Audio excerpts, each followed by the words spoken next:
Yo tout le monde, c'est Wartok et aujourd'hui on va parler du FC Barcelone et de son mercato parce qu'il y a de nouvelles infos qui sont sorties et comme vous le savez, ces derniers temps, j'en parle pas trop du mercato du FC Barcelone, tout ça, mais c'est parce que les infos tournent en rond et comme vous le savez, la situation est compliquée, hein. Le Barça doit à tout prix vendre avant de recruter et puis quand on parle de recrutement, c'est souvent les mêmes joueurs qui arrivent, tout ça, et j'en ai déjà parlé, moi je pas envie de me répéter, de faire la même vidéo plusieurs fois, donc ça paraît assez logique que j'en parle pas, mais là il y a deux nouveaux noms qui sont sortis, on parlera de la faisabilité de ces transferts-là. Et je trouve que c'est assez intéressant, c'est deux profils un petit peu différents de ce qu'on avait entendu avant. Mais voilà, comme je vous l'ai toujours dit, le Barça, tant qu'ils ne vendent pas, il n'y aura pas de recrues. Maintenant, quand il y a des infos intéressantes, j'en parle quand même parce qu'il faut quand même que je fasse des vidéos sur la chaîne et puis vous informer. Je trouve que c'est toujours assez intéressant parce qu'il y a des choses à dire quand même que je trouve plutôt bonnes. Maintenant, voilà, on va commencer directement par le premier joueur qui est Cristiano Romero, le joueur d'Atalanta. Alors, ce qu'il faut savoir, c'est que lui, il appartient à la Juventus. Et en fait, il a été prêté à l'Atalanta avec une option d'achat. Et si je ne me trompe pas, l'option d'achat c'est de 15 millions d'euros. Mais en gros, Atalanta, pour l'instant, le joueur n'appartient pas. Mais en tout cas, ils vont très certainement lever l'option d'achat. Comme ça, après, pour le revendre plus cher. Parce qu'il a fait une Copa América avec l'Argentine, qui a été très intéressante. Il n'a pas toujours été titulaire. Mais quand il a joué, il a vraiment été très très bon. Et il a apporté quelque chose à cette équipe-là.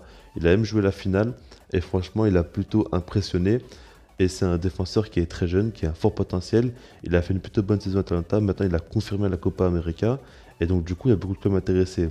Ce qu'il faut savoir, c'est que Tottenham serait prêt à faire une offre de 40 à 45 millions d'euros pour le faire venir en tant que remplaçant de Toby Alderweireld.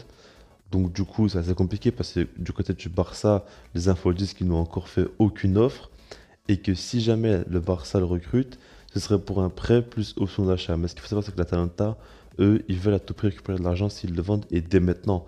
Parce qu'ils vont payer l'option d'achat, et du coup, ils vont être en négatif. Il va falloir que l'argent rentre dans leur caisse. Donc voilà, c'est assez compliqué. Et pour vous dire clairement, la faisabilité de ce transfert-là est vraiment très très faible. Normalement, c'est Tottenham qui va réussir à le recruter. Malgré le fait que le Barça est fortement intéressé par le joueur et veut vraiment le recruter. Maintenant, eux, ils sont pas prêts à directement mettre de l'argent le Barça, donc du coup, ça sera compliqué. Tottenham est bien avancé sur le dossier et eux, ils seraient prêts à mettre une grosse somme pour le faire venir. Ils n'ont pas de difficulté là-dessus, donc du coup, normalement, il viendra pas. Maintenant, ce que j'en pense, c'est que c'est un très bon défenseur, il n'y a pas de souci. Maintenant, moi, je l'ai toujours dit, la priorité pour moi, ça devrait être Aymeric Laporte. C'est le profil parfait pour le Barça en défense et c'est le joueur que je veux que le Barça recrute. Après, voilà, si maintenant c'est Cristiano Romero, je vais pas vraiment être dégoûté parce que c'est un très bon défenseur qui a un fort potentiel. Maintenant, ce que je pense, c'est que le Barça a besoin d'un défenseur qui a une assez bonne expérience déjà et qui pourra vraiment élever le niveau de la défense dès le début. Il n'y a pas de débat ou quoi, est-ce qu'il aura un potentiel pour l'avenir ou quoi. Le Barça a besoin de joueurs qui auront déjà un très bon niveau dès maintenant. Et c'est ce que je pense qui serait le mieux pour le FC Barcelone. Maintenant, on va passer à la deuxième info qui concerne Donny van de Beek. Et par rapport à lui, c'est assez complexe la situation parce que lui, du côté de United, depuis qu'il est arrivé, il a très peu, voire quasi pas de temps de jeu. C'est compliqué parce qu'il y a une grosse concurrence et il n'arrive pas à s'imposer. Il n'a pas réussi en tout cas jusqu'à présent. C'est pas pour moi une équipe qui lui correspond vraiment bien. Et je pense clairement qu'il a fait une erreur en rejoignant United tout simplement parce que ça lui correspondait vraiment pas. Pas forcément que championnat tout ça, mais voilà quoi. Par rapport aussi à la compo, ça joue en 4-2-3-1, mais on le demande de jouer dans un double pivot. Et à United, les efforts qu'il doit faire, c'est pas la même chose qu'à l'Ajax ou quoi. Si par exemple à l'Ajax il joue dans un double pivot, déjà il joue en tant que numéro 10, c'était assez différent. Mais en plus de ça, c'était un football tellement offensif que ça lui convenait bien.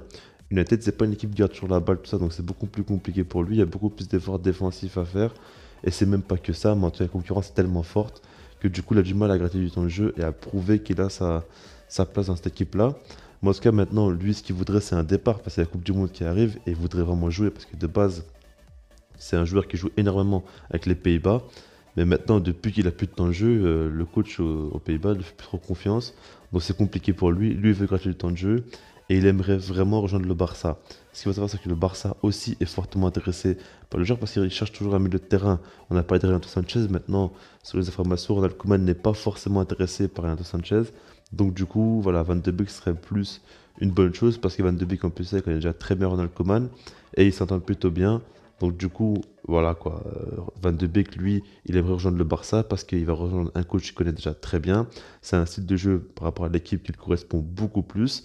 Et en plus de ça, il y a Memphis Depay et Frenkie de Jong qui sont deux joueurs avec qui il a déjà joué, donc il connaît déjà très bien. Et le Barça a besoin d'un milieu de terrain, donc ça paraît parfait comme ça.